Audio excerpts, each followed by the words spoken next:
We all do it. We pick up these little rules of gardening along the way, things we hear from a neighbor or see on a quick internet search, and we think we're doing the right thing, giving our plants the best possible start. But what if some of that common wisdom, the stuff everyone seems to agree on, is actually holding your garden back? Or worse, actively harming it? That's what we're digging into today, not to make you feel bad about past mistakes. We've all killed plants, it's rite of passage. This is about understanding the why behind the advice. We're going to pull apart 9 of the most common gardening myths that I see trip people up all the time. Some of these might surprise you, some might even be things you swear by. But stick with me, because getting these few things right can genuinely transform your garden from one that just survives to one that truly, deeply thrives. Let's get into it. Okay, the first one is a classic, and it's probably the most common mistake I see new gardeners make. The idea that you have to water your plants every single day. It feels right, doesn't it? You're being attentive, you're caring for them. But what you're actually doing is teaching your plants to be lazy when you give them a little surface sprinkle every day. Their roots have no reason to grow down deep into the soil searching for moisture. They just hang around near the top waiting for their daily sip. This creates a weak, shallow root system that's incredibly vulnerable. The moment a heat wave hits or you forget to water for a day, the plant panics. You want to water deeply and infrequently. Give the soil a proper soaking, then leave it alone. Let the top few inches dry out completely. This forces the roots to push down, down, down, creating a resilient, drought-proof plant. Stick your finger in the soil. If it's dry 2 inches down, it's time to water.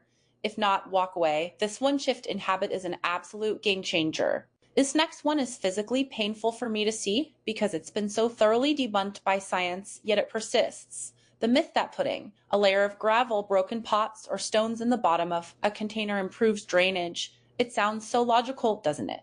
Water has to go through the big gaps, but physics has other ideas.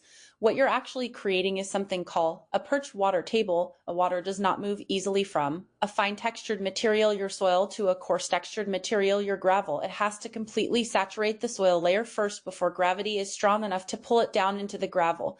So your plant's roots are sitting in a stagnant, soggy bog at the bottom of the pot. The environment for root rot. Most people don't realize they're basically creating tiny, toxic swamp. Honestly, it's one of the fastest ways to kill plant that hates wet feet, like lavender or rosemary. The best thing for drainage is simply pot with sufficiently large hole and good quality, well-draining potting mix. No gravel, ever. Not coffee grounds. The internet would have you believe they are magic dust for the garden, a free, perfect, all-purpose fertilizer. And while they aren't terrible, the myth is that you can just sprinkle them around your plants with abandon. The problem is fresh coffee grounds are actually quite acidic, which is great if you're growing blueberries or azaleas, but not so much for tomatoes or lavender that prefer a more alkaline soil. More importantly, they decompose. They can temporarily tie up nitrogen in the soil, meaning your plants might actually be starved of this crucial nutrient in the short term. The one mistake people make is using them fresh as a top dressing. The best way to use coffee grounds? Throw them in your compost pile. Let them break down properly with all the other green and brown materials. Once composted, they release their nutrients slowly and contribute to fantastic soil structure. So they do have a place, but it's in the compost bin, not sprinkled directly around the base of your prized dahlias. This is a big one, and it goes against what a lot of us were taught. The myth is that when you dig a planting hole, you should fill it with all sorts of lovely stuff. Compost, enriched soil, fertilizer. To give the plant great start, it's called amending the planting hole. The problem is you create what I call the luxury bathtub effect. The plant's roots grow out into this beautifully soft, nutrient-rich soil and they love it. But when they hit the wall of your amended, compacted soil, they stop. Why would they struggle to push through that tough stuff when everything they need is right here in this cozy little pocket? The roots will often just circle around and around inside that amended hole, eventually becoming root-bound as if they were still in pot. This creates weak, unstable plant that can struggle for years. You'll see this in gardens where tree or shrub just never seems to take off. The better way is to dig wide, shallow hole and backfill it with the same native soil you took out. Improve the soil over the entire bed, not just in one hole. This encourages roots to grow outwards, seeking water and nutrients, creating strong, widely anchored plant that's adapted to your actual garden conditions from day one. I see this all the time. A gardener sees a bug on a leaf and immediately reaches for the spray. The myth is that all insects in the garden are pests that must be eliminated. This is so far from the truth, it's genuinely damaging. Your garden is an ecosystem, and the vast majority of insects in it are either beneficial or benign. Think about it. Ladybugs and their larvae are ferocious aphid eaters. Hoverflies and lacings do the same. And then you have pollinators, the bees, butterflies, and countless native flies that are absolutely essential for your fruit and vegetable crops. These absolutely lose their minds over flowers like borage or comfrey. When you use broad-spectrum pesticide, you kill everything. You wipe out the good guys along with the bad, leaving your plants defenseless when the next wave of pests arrives because their natural predators are all gone. It's a vicious cycle. The best approach is to learn. Identify a few key players. Tolerate a little bit of damage. Few chewed leaves on your hostas is not the end of the world. Healthy garden is buzzing with life, and that includes bugs. Sterile, insect-free garden is an unhealthy one. This is an old school piece of advice you might have heard from your grandparents. The myth is that after you make a large pruning cut on a tree or shrub, you should cover the wound with pruning paint or sealer to help it heal and prevent disease. It seems to make sense, like putting a bandage on a cut, but modern arboriculture has shown this does more harm than good. A tree has its own highly effective way of dealing with wounds. It doesn't heal in the way we do. Instead, it compartmentalizes the injury, forming special barrier walls of tissue to seal off the damaged area from the rest of the tree. When you slather on that thick, tar-like paint, you trap moisture against the wood. This creates the perfect dark, damp environment for fungal and bacterial diseases to thrive. You're essentially creating an incubator for the very rot you're trying to prevent.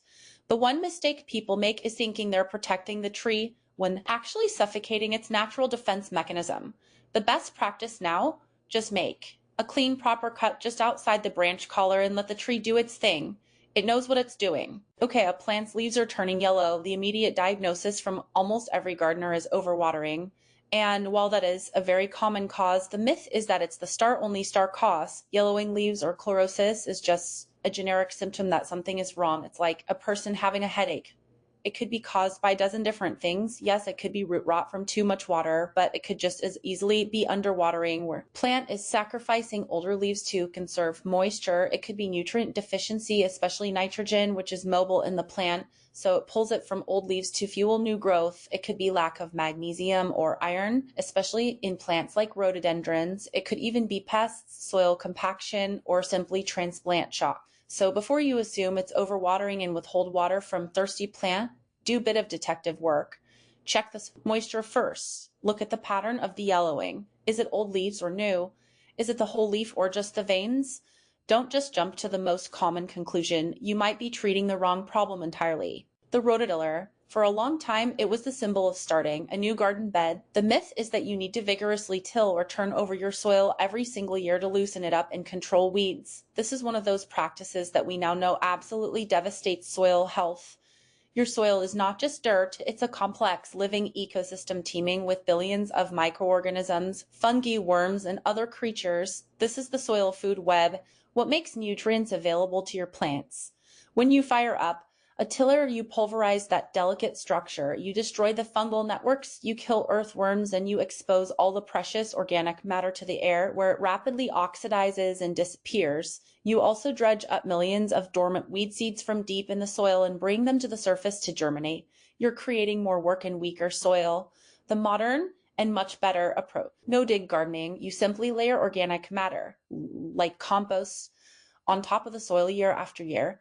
The worms and microbes do the tilling for you, gently incorporating it into the soil, building structure and fertility without any of the destruction. This last one is a subtle but crucial distinction. The myth is that compost and fertilizer are basically the same thing, food for your plants. They are not. Think of it this way. Fertilizer is like taking vitamin pill. It's concentrated dose of specific nutrients. Nitrogen, phosphorus, potassium. Designed for quick boost, it does very little for the long-term health of your soil. Compost, on the other hand, is like eating whole, balanced, healthy meal. This contains nutrients, but in much less concentrated, slow-release form. More importantly, compost is soil conditioner. It's the organic matter that improves soil structure, helps it retain moisture, encourages beneficial microbial life, and provides all the micronutrients that are missing from synthetic fertilizer. You'll see this in old cottage gardens. They aren't feeding with blue crystals. They're constantly top dressing with homemade compost. Relying only on fertilizer is like living on energy drinks. Your plants might get temporary buzz, but you're ignoring the foundation of their health. Healthy garden is built on healthy soil, and healthy soil is built with compost.